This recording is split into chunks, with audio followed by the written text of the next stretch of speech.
in every seat.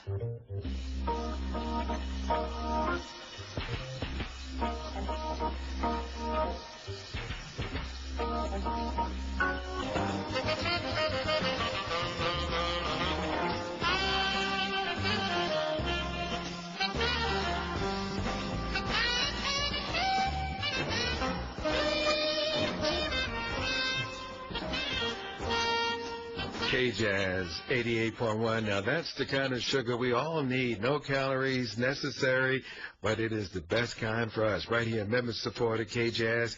Hey, that's Mr. T, Stanley Turrentine, the title cut from his album. And by the way, that one has been reissued, celebrating their 40th anniversary of CTI Records. Man, it is nice. Stanley Turrentine and a little sugar as we get ready for Michael Bublé coming up in just a second. Right now it's 83 degrees in Woodland Hills, 728 you have in BWB. You are breezing with Bubba. And on this day in 1978, our very own Josh Nelson was born, and he is celebrating his 34th birthday today. Happy birthday going out to you, Josh Nelson. And when he's not doing his own thing, he is the musical director for Natalie Cole. Had a chance to see him a couple of weeks ago up at the Greek Theater, and he was there with Gladys Knight. Man, what a show. Josh Nelson graduated from Cal State Long Beach. Yes, so, you know, we're very proud of that young man. He is our very own, and we're really proud of him. K-Jazz programming is supported by the Lowe's Hollywood Hotel and Preston's Restaurant, home of the K-Jazz All-You-Can-Eat Sunday Champagne Brunch. Now, this coming Sunday, August the 5th, Bubba Jackson's going to be hosting Sonny Holland, and she's going to be performing on that Sunday. And that's going to be at Preston's Restaurant, and is located in the Lowe's Hollywood Hotel, formerly the Renaissance. It's at Hollywood and Highland Center. Doors open at 11 a.m. Reservations are available at 323-491-1000, 323-491-1000, or jazzandblues.org. That's jazzandblues.org. Support for K-Jazz provided by LACMA, presenting Melina on August the 4th at Latin Sounds in Hancock Park. Melina is a Cuban percussionist specializing in African rhythms. With a fusion of traditional jazz and modern sounds, Melina has recorded with artists.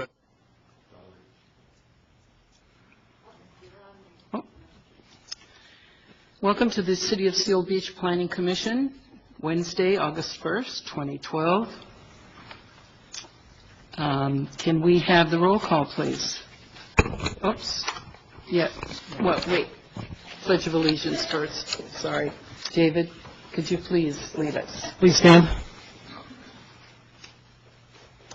I pledge allegiance to the flag of the United States of America and to the republic for which it stands, one nation, under God, indivisible, with liberty and justice for all.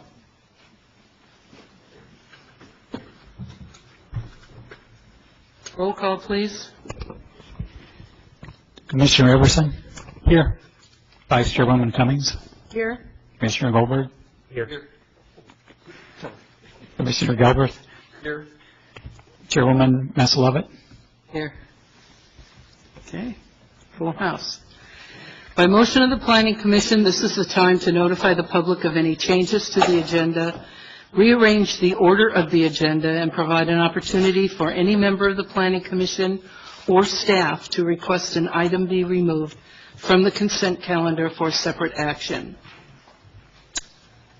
Is there any effort to change anything? Just to make a comment. The rooftop deck issue, I was wondering if we could have that sort of in a workshop mode so we have more of an interactive action. It will, yeah. Okay. It'll be informal. Okay, thank you. Can we have a motion to adopt the agenda? So moved. Second. Okay, 5-0. Oral communications. At this time, members of the public may address the Planning Commission regarding any item within the subject matter jurisdiction of the Commission. Pursuant to the Brown Act, the Commission cannot discuss or take action on any items not on the agenda unless authorized by law. Those members of the public wishing to speak are asked to come forward to the microphone, state their name for the record. And all speakers will be limited to a period of 5 minutes. Would anyone like to speak on an item not on the agenda this evening? Seeing none, we'll move on to the consent calendar. The only item is the approval of the Planning Commission meeting minutes of July 18th, 2012. Can we have a motion? Move to approve. Second? Second. Any discussion? None? Okay, please vote. 5-0. Okay, scheduled matters.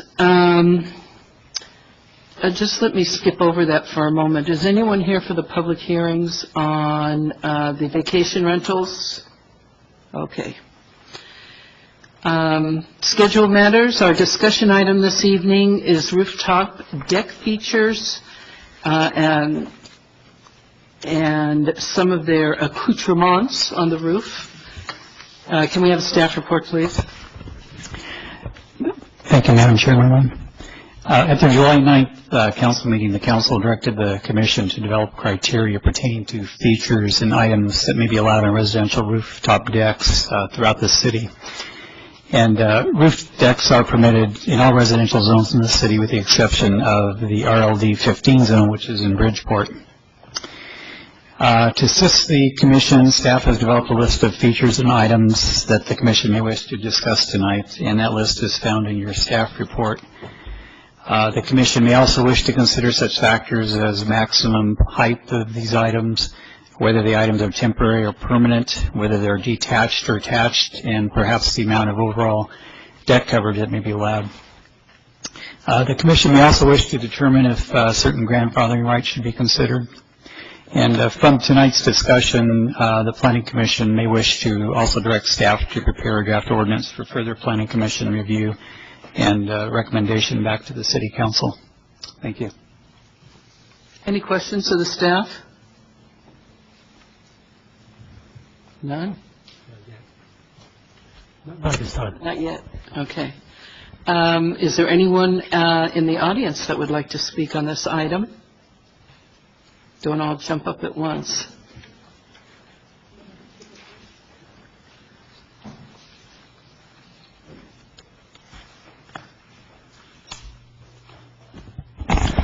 Good evening, everyone. Thanks for the opportunity. Mike Beebe, Seal Beach.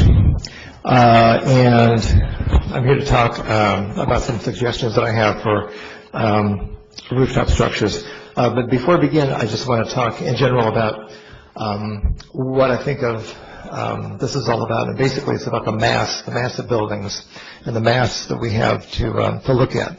And Measure Z, which you all know, passed in 2008 with a 73% majority. 8,000 voters in the city voted for Measure Z, was a limitation of for 25-foot height limits in Old Town on all buildings.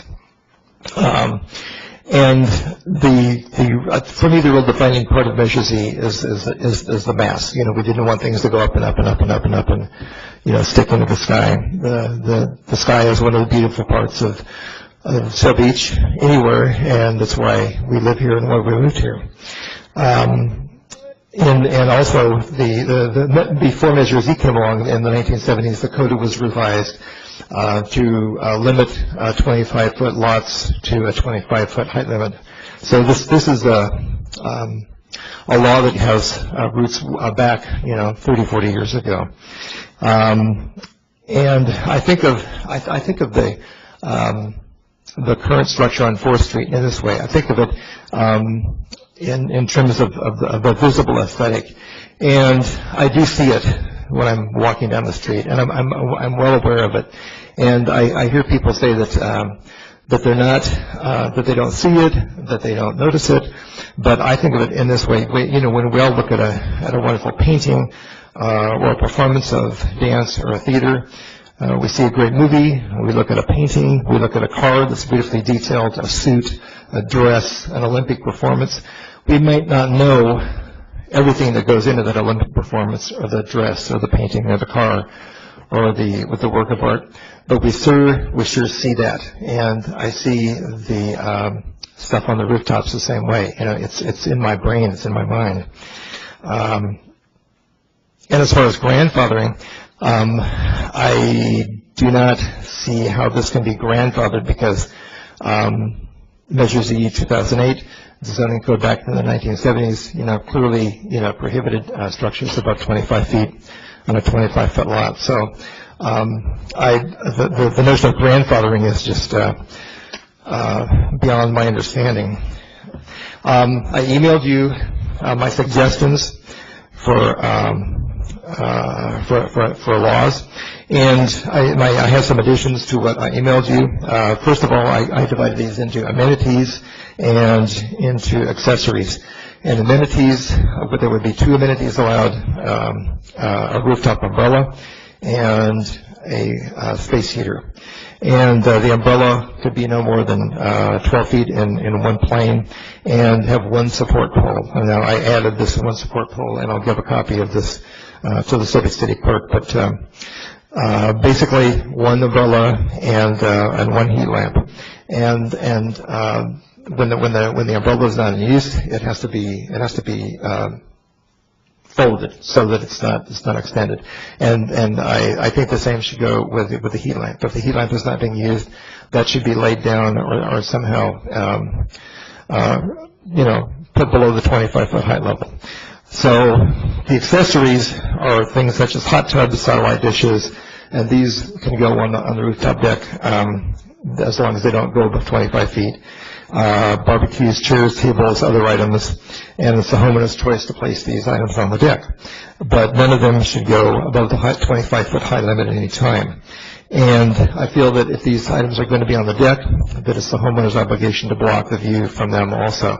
There are some rooftop decks in South Beach with glass sides, and it's uncomfortable to see things on the rooftop deck like satellite dishes.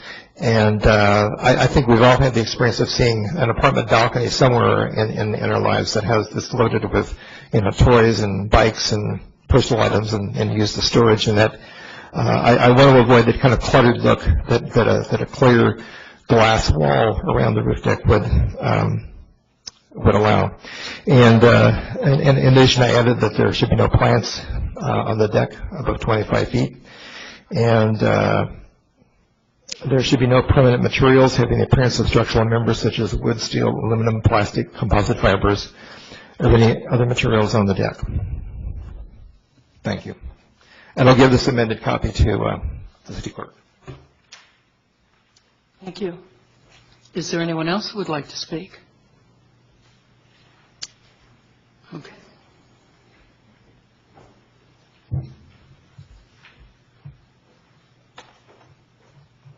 Hi, Donna Hardesty, 2344 Street. So I'm here tonight to comment on the proposed restrictions on the decks. The rooftop deck is my outdoor space. That when I bought my property goes from the front of my property to the back of my property, and my only yard is that outdoor space. It functions as my yard, as it does for many residents of Old Town, my neighbors, and many other people around the city, and up and down the coast of California, actually. When you live in a beach town, you have a small lot, and your space is above your house. The City of Seal Beach allowed and continues to allow rooftops.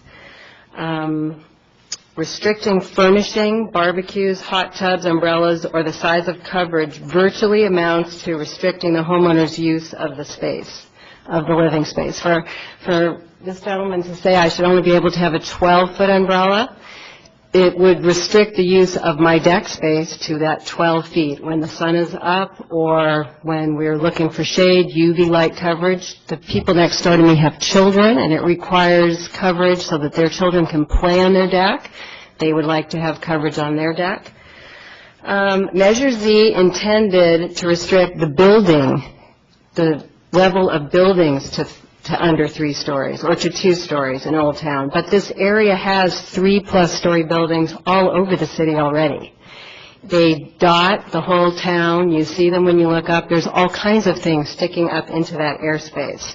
So to focus the attention on an umbrella or a barbecue that somebody puts on their 2nd story deck and toss that into the definition of Measure Z and say that it's 3rd story seems unreasonably restrictive and not within the definition of Measure Z from the way I read it. That's all. Thank you. Thank you. Any planning commissioner have anything, any comments? Is there anyone else? No? Planning commissioners? Any comments? I've got some questions Okay. for Mr. Buby. Okay. Mr. Buby, would you like to come up?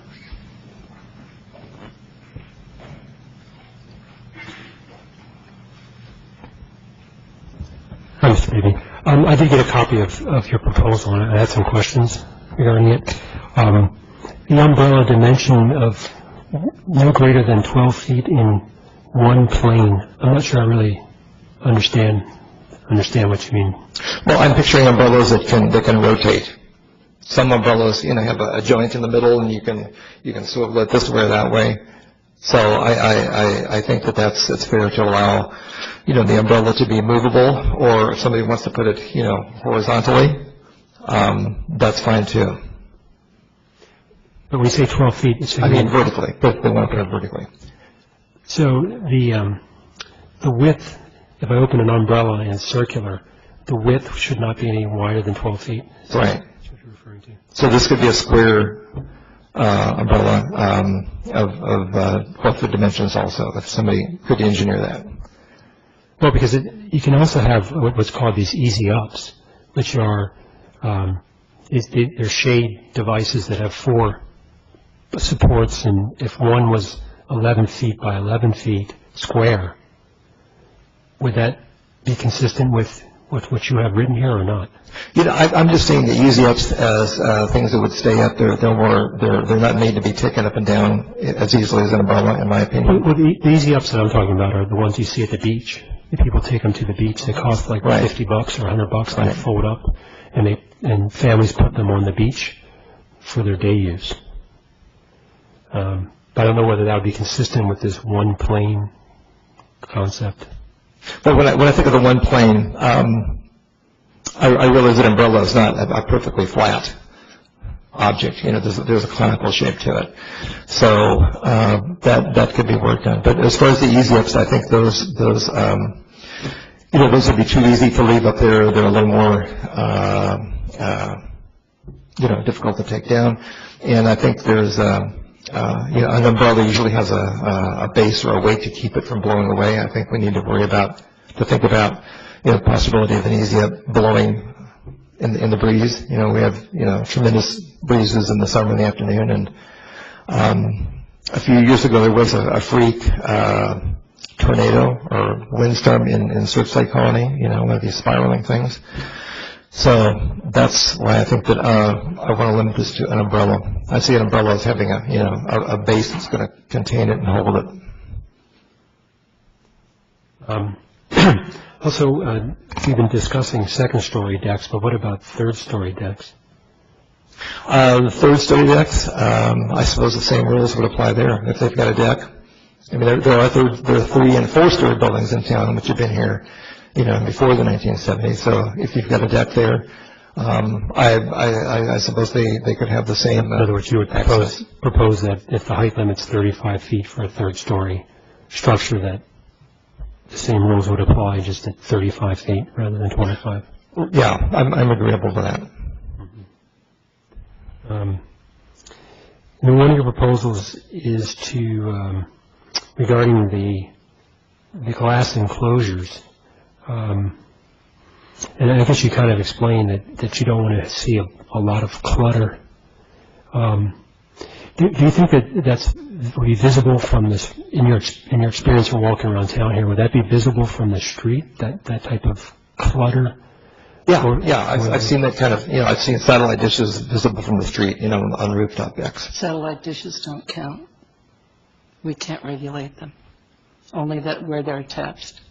We can't have them off the roof or put anywhere that we don't like them on the roof. It's regulated by the FCC, so. I'm okay with it being on the rooftop deck. I'm just saying, let's have, something to There's block some the view things of we it. can deal with and other things we can't. That's one of the things we can't deal with, we can't block the view of satellite dishes. There's a prohibition against that. This is what I'm hearing. No, there's a regulation, building code, for where they're attached. Okay. That's all we can regulate. Well, I'm not against them being on the rooftop deck. Okay. Then that's not to be considered this evening. Right. One thing is, I know with the third story structures, some have glass railings and some have solid railings. And the ones that have solid railings really have a much more massive appearance. Whereas the glass, when you're walking on the street, you kind of see through it and the building just doesn't look as big. And so one of my concerns with your proposal regarding the glass is just that you're going to be trading, I understand the clutter issue, but you're going to be trading covering clutter versus having more of a mass. Yeah. Especially with the third story ones. That's one of my concerns on that. I think that's all my questions. David, did you have something? I don't have any questions, Mr. Beebe. I do have comments, though, once we begin our discussion. I have a couple questions for staff. Thank you, Mr. Beebe. Thank you.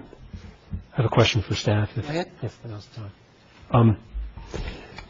The minimum height for a railing on a deck is 42 inches, or is that not correct? That is correct. Minimum is 42 per building code.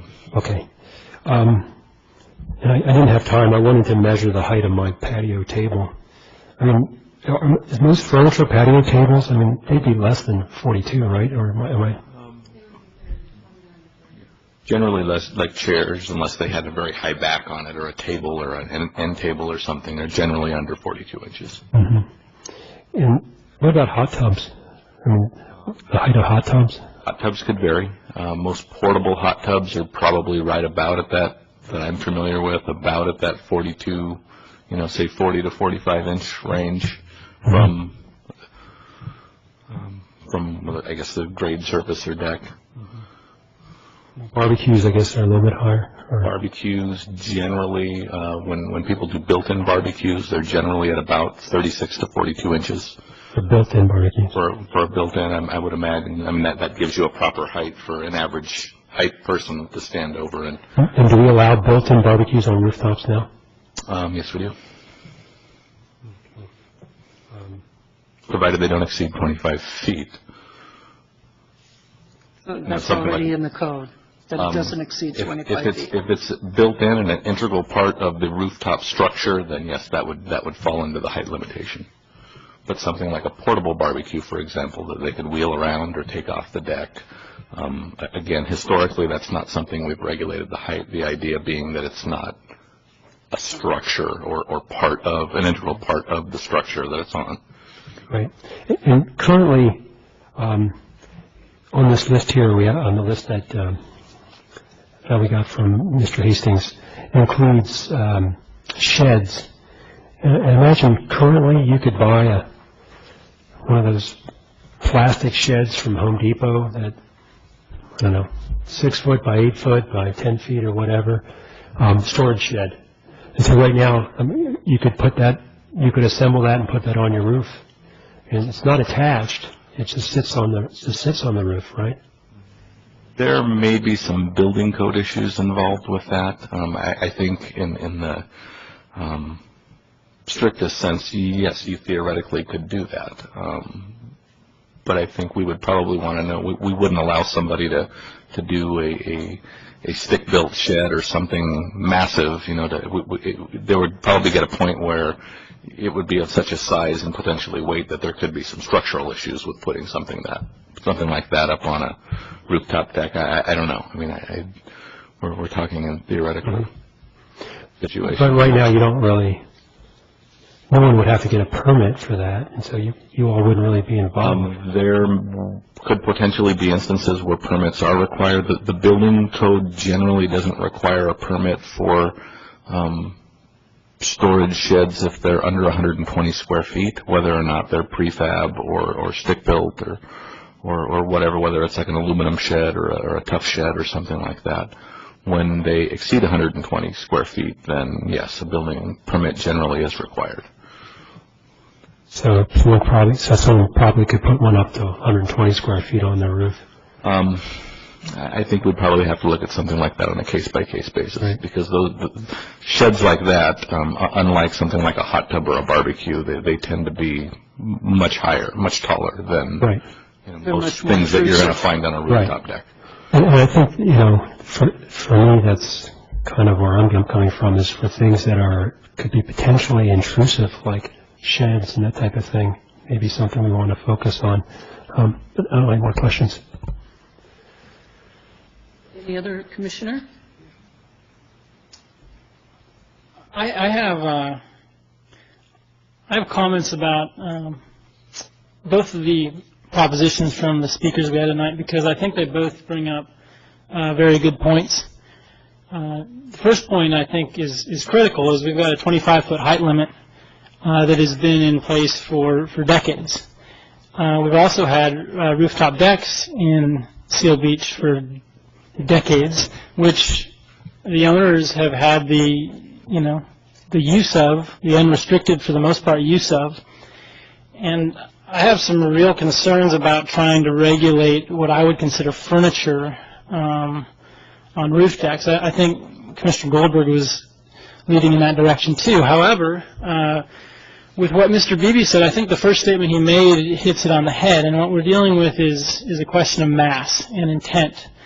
And when the mass of a building, or the perceived mass of a building, encroaches that 25-foot height limit, I think we start to get into a gray area. There's a definition in our code which I'd like to propose we use here tonight, and it's on Part 6, page 12 of the definitions. It's a canopy definition.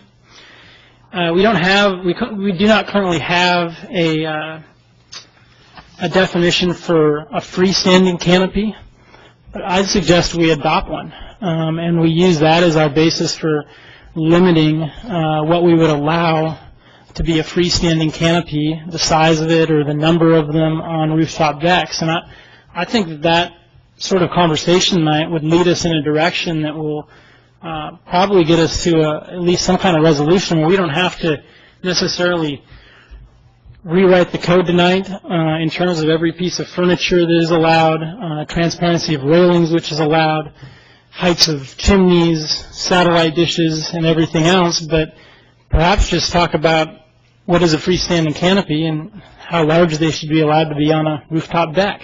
So that's my solution to how I think we could deal with this problem. Does anyone object to that? Could you read the definition of a canopy? Sure. Canopy is a roof shelter.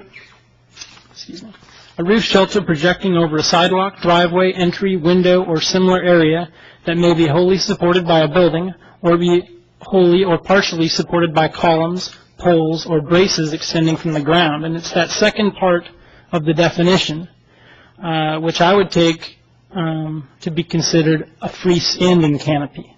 Not that we're adopting something that could be built above the roof or attached to the roof, but by that definition, I would consider a patio umbrella a freestanding canopy. I would consider an easy up a freestanding canopy. And so that's why I think it fits. It's something we already have at least partially defined in our code. And I don't really feel that it's necessarily our job to tell people how many chairs or tables they can have on their rooftop deck. I don't care personally. I do care when it begins to be something more than that, and particularly if it's affecting neighbors or the community, and if it's perceivably affecting the mass of the building and encroaching on that 25-foot height limit, because I think that is an important limit to keep intact. It's been voted on in this city as recently as a couple of years ago. So that's my recommendation. Does anybody have any other comments? I do. I go along with David on the, as well as other commissioners, on the height limitation for the buildings. I cannot go along with the deck features and items to regulate what we can and cannot have on top of a building. We continue to regulate everything not only in this city, but all governmental agencies. And it's taking away the freedom of the person, of the individual. Next thing we'll be saying that if you're 7 feet tall, you can't be up on the top of your building. If you're wearing a white shirt, it's too much reflection off the white shirt. I'm not voting for this at all, the way it currently is being presented. The thing that I think about is enforceability. I would not want us to put in rules or regulations that would be difficult to enforce. I mean, we don't want a police group going around checking everybody's roof and, reporting on neighbors and that sort of thing. So the simpler we can keep this is what I would support. So direction David's going sounds pretty good to me, using wording we already have and perhaps just clarifying that a little more.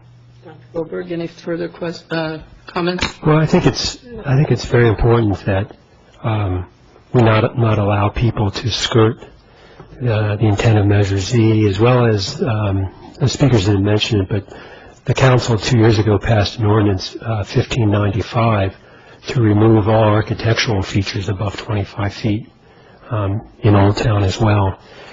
And so, things that either directly or indirectly increase the mass of these structures, either over 25 feet or over 35 feet, I think we have to be concerned about. Standard furniture, to me, doesn't meet that concern, but a rooftop shed would, and you've heard staff say that, maybe we could, we can't, we don't know. They're kind of hemming and hawing because they understand that that's probably not an appropriate use of a rooftop, but we don't have the rules to prevent it. Because right now, my impression is right now, if it's not tied down, anything goes. And that could be including, a large structure that's 10 feet tall and 20 feet, wide by 30 feet long, and so I think when things really have the potential to increase the mass of the building, if they're temporary, it doesn't bother me. I mean, I agree with the speaker that mentioned that this is their open space, and I respect that.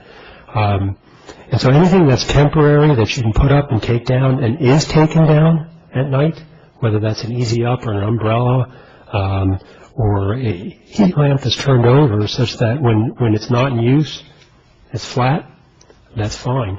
But to allow structures on the roof that are in upright positions above the 25-foot limit indefinitely, that stay up indefinitely, I think that is not consistent with what we have.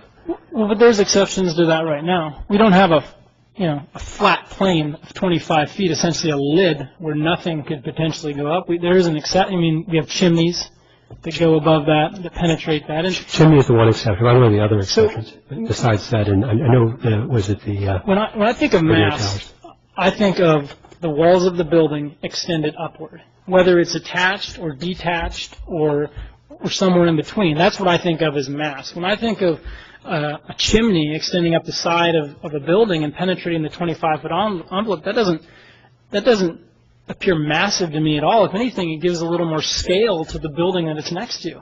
And this is my personal visual interpretation. Nothing, certainly, I'm not defining what mass is, but that's how I see it. But I can tell you the way mass has been defined by the City Council. For example, and this was the purpose of the ordinance in 2010, was to eliminate what we call the dog houses. And so that didn't have to do with the walls going up. The dog houses, Chairwoman knows better than I do how large they were. But those were eliminated, and the council felt that was excessive mass. What I'm saying is that there are temporary sheds. 120 square foot shed is approximately, the size of a doghouse. And there are other structures that people could put up that are temporary that would be larger than a doghouse. I didn't think that the freestanding sheds would be allowed under our current code. Is that not correct? If they don't exceed 25 feet, I don't know that there is any exception. If it went over 25 feet, I'm not aware of anyone that has such a structure. I mean, I know there are several doghouses. I'm not aware of anyone that would have, and maybe Commissioner Goldberg can help me out, but again, it's one of those things where historically both planning and building has looked at whether or not something is portable or temporary. In the case of a hot tub, if someone had what are considered portable hot tubs up on their roof deck, more often than not, once it's up there, it's not going anywhere. But at the same time, it could very easily be removed. It wouldn't. It's not a structural part of the building, and it's not bolted down to the roof or anything like that. So we've always looked at those types of structures as being temporary and therefore not subject to the height limitation. So in the case of a shed, if it was something where it's just set on top of the roof, based on past history, or at least history since I've been with the city, technically that would be allowed because that could be easily removed at some point, and it's not an integral part of the structure of the house. And you're saying that if it's above 25 feet, because it's temporary, it would be allowed? Historically, yes, we have allowed Historically. Those. I'm thinking back just a few months where there was someone with a rooftop structure that added a structural shed, storage shed, adjacent to it and made it almost the width of the roof. And we had them redesign it so that it wasn't there anymore. Is this the property out in Surfside? Yeah, it was over in Surfside. Yeah, that was, it was in Surfside. And that was a storage shed adjacent to a CRS, so. Correct, but it was also an integral part of the structure. It was framed. Right, but we had to take it down, didn't we? Yes, we did. It was redesigned to comply with the height limitation. So I'm thinking that if someone puts, there are these Rubbermaid storage sheds that are low and some are high. Right. And a building code isn't required for 120 square feet of one that can go up to 6 feet. But I think when you get something 6 feet high on the roof, whether it's portable or not, you're looking at an encroachment into that view shed that you're trying to protect. And that's not something that I would want to see on the roof. Those low ones, they look like, like a bench that you could sit on and you store underneath. Have on the roof. Yeah, those kinds of things you don't have to worry about because they're not that big. But the ones that are standing, I have a problem with that. In terms of covered umbrella structure, easy up, I think those should be allowed, and I don't think they need to be limited to one either. It's like limiting someone to one table and 6 chairs on your roof. That's all you can have. Well, no. You can have more tables if they fit. And if you're going to have a party up there, you should be able to do that.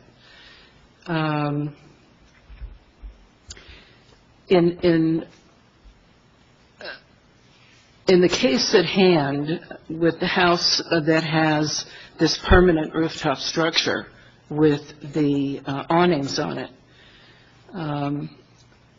if there was some way so that it would collapse down into itself and the awnings would roll up when they're not in use and that it doesn't extend above 25 feet, I don't have a problem with it being up temporarily when it's in use. When somebody is up there on the roof and wants to have a shaded area, I don't have a problem with it. Just collapse it when you don't need it anymore. And I think your neighbors are the ones that are going to be the ones that police it, because it isn't going to be the city that polices it. And if there's some way that these people can salvage that structure, I think they ought to be allowed to do that if there's some way they can do that. And I have no problem with easy ups and umbrellas, as long as the easy up is pulled down when you're not using it, and the umbrella is collapsed when you're not using it. And I don't have a problem with the pole of the umbrella standing up on the roof. I don't have a problem with the heating, a portable heater standing up on the roof all the time. I think if you insist on those things being laid down, you've got a propane tank in there. I don't know that I'd want to do that. You just leave it up. It's not that much of an encroachment into a view shed. When you're looking from any distance, you can hardly even see a structure like that, like the umbrella or a heat lamp. You just can't see those things. So those are my thoughts on it. I don't think you and I are not that far off. I think we're very similar. I think the question comes to how do you write code language? I guess there's two questions. And one is, the legal one is, for Quinn, can a city write regulations like this where only temporary objects could be above 25 feet and then they have to be brought down when not in use? Or is that legally possible? It is possible, within reason. I mean, like the issues on a shed, for instance, I think that'd be very easy. I think it'd be very easy just to say no sheds up there. I mean, I think you're right. The purpose of having a shed up there is really to store furniture, to keep it out of the sea air, basically. And so you can have one that are really small profile that don't affect the view. But the whole issue on mass, I understand the comments here. A shed up there is going to affect the mass. When you're looking, you're not going to tell if that's part of the house or not. It's just this big shed up there. So that's really easy to deal with. Okay. Now, others, when you start getting into trying to distinguish between different types of umbrellas, that's a lot more difficult. But the shed would be an easy part. Well, like, for example, can you allow easy ups but have some sort of language in the code that says that they have to be disassembled, at night when they're not in use? So that For safety reasons, because the wind blows. Because all these things are temporary, yeah. Yeah, it's a temporary structure. It's not secured. Yeah, and most people do that near the beach. Yes. But some people forget to do it. They know to do that. Some people do forget. I mean, we haven't had a problem with umbrellas and canopies blowing off of roofs. And if we do, the first person to deal with it's going to be the owner. I mean, I think we're getting a little off track. Well, I think we're trying to keep it as easy as we possibly can. Yes, absolutely. I agree. Well, the problem is that, you have an example now of if you want, whatever you want to call it, a canopy, an umbrella that has a structure that's quite massive, and that's erect all the time. At least the framing of that is erect quite a bit. And I understand that it's very functional and it's a desirable structure to have, but that also means that a lot of other people may want to get them. So your statement that we haven't had a problem, well... No, we haven't had a problem with them blowing off of roofs.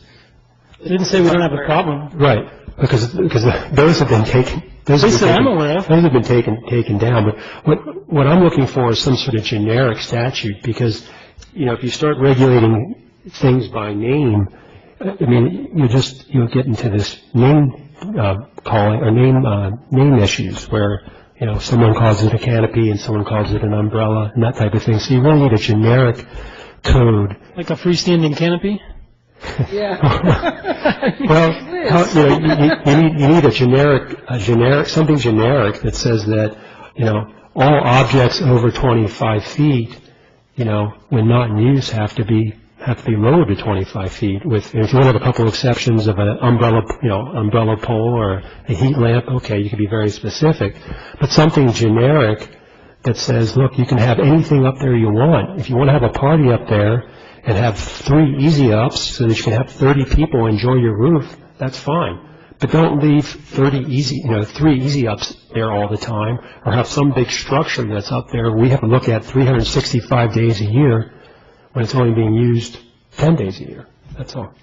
So I'm looking for something generic, and I don't, I think if we want to regulate what I would consider a canopy or a freestanding canopy or an umbrella or an easy up, and we do it by assigning it a definition, and we limit the size or number of them rather than limiting, requiring it to be operable and have hours of use. I just don't see that as a realistic regulation. I don't think we were looking at that.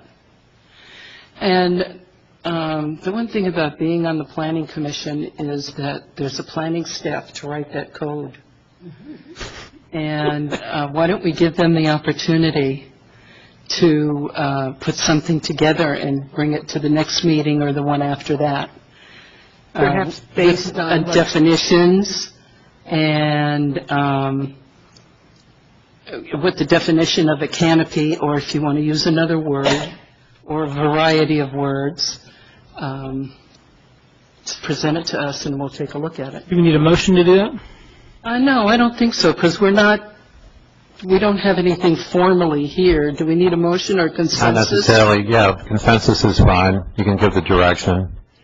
And it sounds like to me, if I can attempt to rephrase it, the existing canopy definition, you basically would like to split that into 2 different definitions, one freestanding and one perhaps permanent or maybe one ground level and one rooftop? A rooftop definition of canopy? I think that my suggestion was simply we use the current definition of canopy and add a new definition of what a freestanding canopy is. The definition of the canopy references the ground, whereas I think a freestanding canopy could reference, a deck or a level above the ground. So my suggestion was that we not modify the current definition of canopy, but we add a new definition of what a freestanding canopy is. And that's something if that's the direction of the commission, staff could certainly come up with a way to distinguish between those 2 and create a new definition. So that's pretty clear. And then on the issue on sheds, is there direction on that? Do we want to undertake anything in terms of sheds? Do we want to clarify anything for a non-issue so far? I don't think that they should be allowed over 25 feet. Do we need a motion to? Is that something we're giving on, them or? direction Okay. if we want them to put something in the ordinance, in ordinance form. I would have assumed they weren't allowed above 25 feet already, but maybe you can take the ordinance and clarify it to make sure that 25 feet is for anything on there except, I don't know what, tables, chairs, and Freestanding canopies. freestanding canopies. Yeah, if that's the direction of the commission, we can come up with some language dealing with the sheds. That would be very easy. Is it also the consensus of the commission that the canopies, however we define them, if they're over 25 feet, they may be over 25 feet during use, but they should be lowered to 25 feet when not in use? Is that also Well, feeling here? What you're saying is I've that expressed that. freestanding, any sane person would take it down because of the winds, day or night. But you have an example of a freestanding canopy now that's not being taken down. That's why we're here tonight. You're asking that it be required to be an operable canopy, that it's not built with a permanent pole? No. Or Something that can be removed below the 25-foot limit when it's not in use. Something that can be collapsed. Collapsed. Or telescoped. Whatever, taken below 25 feet, however, when not in use. That's the index case as to why we're here, because there is a canopy out there, or structure, or whatever you want to call it, an umbrella. Copious notes over there. An umbrella that's over 25 feet, and it remains in that state when it's not in use. Why don't you guys, can the staff take a look at that and see how it would fit? And we'll look at it when they've got it put together in legalese. There's one other item that I think we might keep in mind with this too. On a lot of the decorating programs now, because of the issues of being in the sun so much, they're creating these shades that are almost like, well, they're triangles usually, and it's like a canvas material, and you fix 3 hookup places, and you can put it up to cover the whole yard, and then generally, some are intended to stay up all the time, but I think that is another type of device that if we could cover in the same code, because it's going to come up too. That's kind of my point. It's sort of hard to predict all the different Right. permutations, and when you start making laws, it makes people creative and, Exactly. innovates.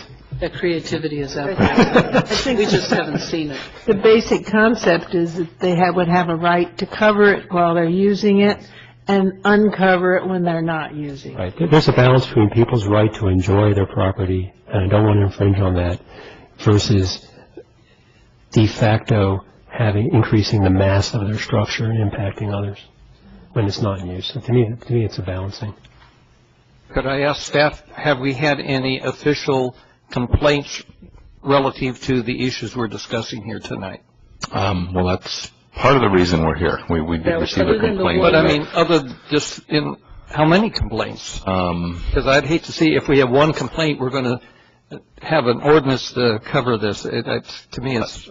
Other than the property that brought us here originally, I'm not aware. It's very rare that we would, and oftentimes the couple that I can think of are issues where there's something up on a roof that is just not taken down, like an easy up or something, and someone will call. But it's very rare that we get complaints about. When that occurs, does the city go out and speak to the person? Generally, yes. And what has been do they take it down, or do they leave it up? Or I'm not aware that there's been any pushback. Most people are just, okay, I didn't realize this was, an issue. Yeah, I'm happy to retract it or take it down or put it in the corner or whatever until the next time I need it. The whole issue with these CRS, what is CRS? Covered roof access structure. Roof access structure was a big discussion when we were redoing the code. And one of the reasons why it also now has a height limit on it is because they're so intrusive. And if you go up onto anyone's rooftop that uses their rooftop and you look out, all you see is these covered access structures. They're all over, and they're called doghouses for a reason, because they're really ugly. And it blocks the view of the ocean. It's a blight on what we're trying to protect. And they're generally pretty ugly. So that was one of the reasons how we got to where we are now in the code with the CRAS that, now has a height limit, and we don't issue as many exceptions to the height any longer, limiting those that exceed above 25 feet. Well, I go along with the 25 feet. I go along with limiting the dog houses and everything. Those are permanent structures. But on a temporary structural basis, to say that you got to take it up and put it down, you have to take the umbrella out of the table each night and set it down. I'm not for it. Yeah. I don't think any of us would want. Well, I know. I agree with you. And I agree with the structure that we said. That's the 10 by 12 by 8 feet tall structure up there. How many of those do we have? A portable. I don't know, because I don't look at rooftops. But that's pretty obtrusive. Yeah, I agree on that. That part, I agree. The rest of it, I disagree on. Well, I think we're kind of on the same page. Gotcha. All of us. Are there any other comments? Since we're doing this informally, would any of you like to comment? Come up. It needs to come on the tape. You said something about the sides of this thing on my roof, my canopy. The sides are not down. The sides do roll up and down. And it's basically 7 poles as if it was an umbrella pole with a frame around the top, and the canvas rolls up. It only is on 2 sides, and it rolls up, and the canvas is on the top, so you can cover, but it pushes back.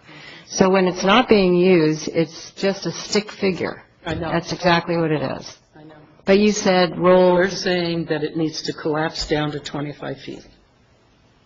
but an umbrella pole would not have collapsed down to No, it 25. won't, but it's not as massive, even though they're poles. It's not, it doesn't give the impression of the mass.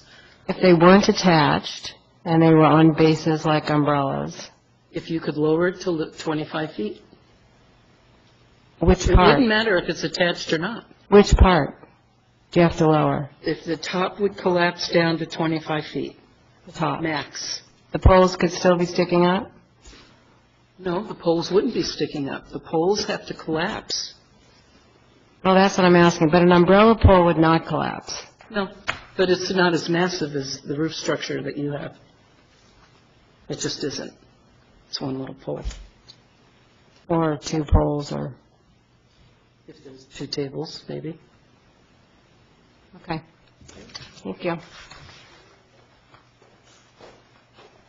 Good evening, Mark Lupasco, Seal Beach. Very good discussion you all had tonight. Thank you very much. Couple things. Let's remember also that we need to talk about permanent versus temporary.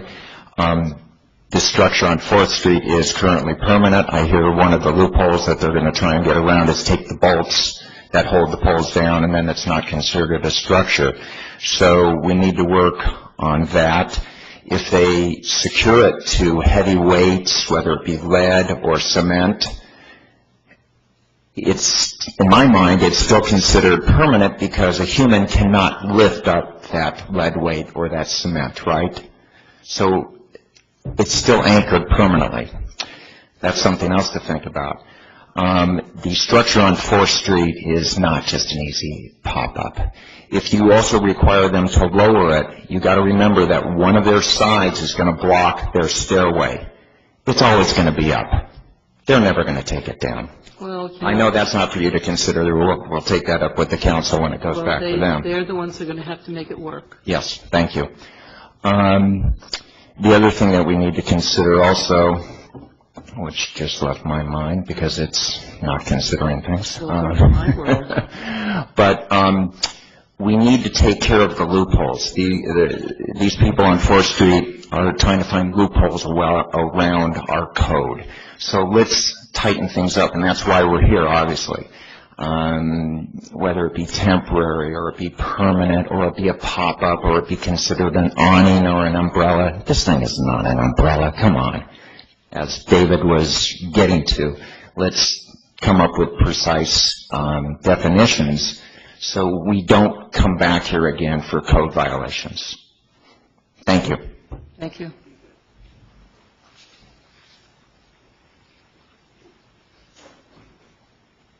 Drop on in, Grace.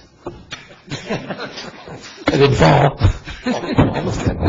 I would just like to see the laws written so that there are no exceptions. My very fertile creative mind has thought over the past week that I could put a massive concrete block in the back of my yard or on the side of my house and put a Richard Serra Corten steel structure 40 feet up in the air. And this is a work of art. You know, it's not a canopy, it's not a structure, it's not functional, it's just, you know, my work of art. And at the same token, I thought, well, you know, I have a rooftop deck.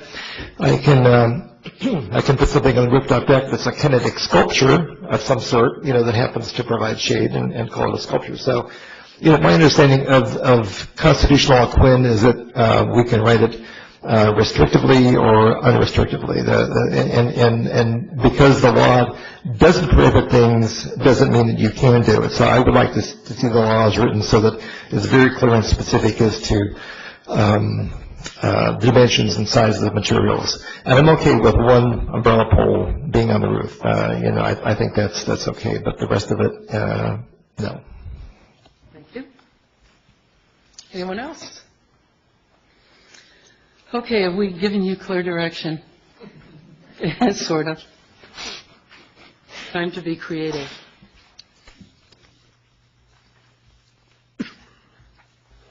Okay, we have a consensus. We've given it to staff. Let's go on with the agenda. We have a couple of items here. Public hearing variance 12-2. Can we have a staff report? Or a Madam- staff recommendation, or however you want to do it? Madam Chair, members of the commission, this item is for variance 12-2, which has been continued yet again from the meeting of July 18th. I did have a conversation with the architect over the past week, and they have requested to withdraw this application.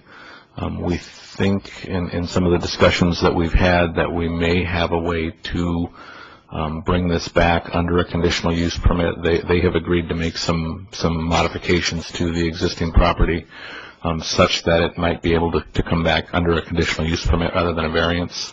So we are working on having that new conditional use permit application submitted, and this will come back to you at a future date, most likely. Good. All right, our next item is a conditional use permit 12-3. Staff, please.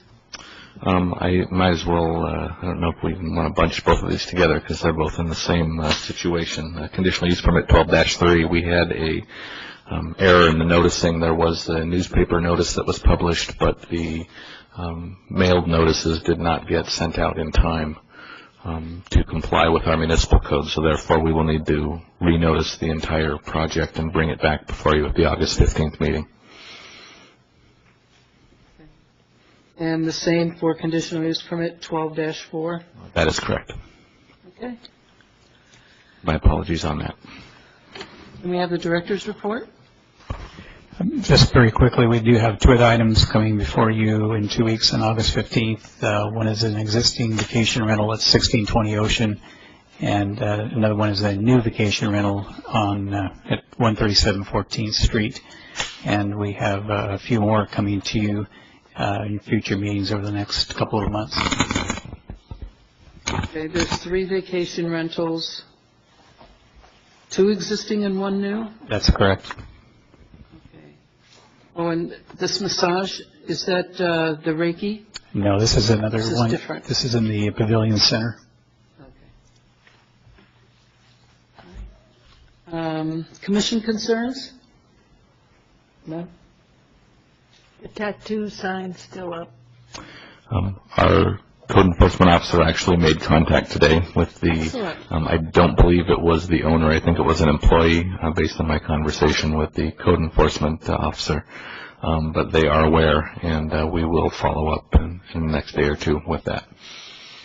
Dr. Goldberg, anything? Well, on that topic, the tattoo is business. They have a 1-year conditional permit. That has to come back to us in a year, is that correct? Not correct. Offhand, I don't remember if we did put a time limitation on that. We may not have, simply because I believe we conditioned it pretty heavily for things going sideways, but I can certainly double check. If it is a 1-year permit and it has to come back to us, you may want to tell them that 1 or 2 commissioners are concerned about their banner, and when they come back here, there's at least 1 commissioner that's not going to be happy about that banner if they're coming back here.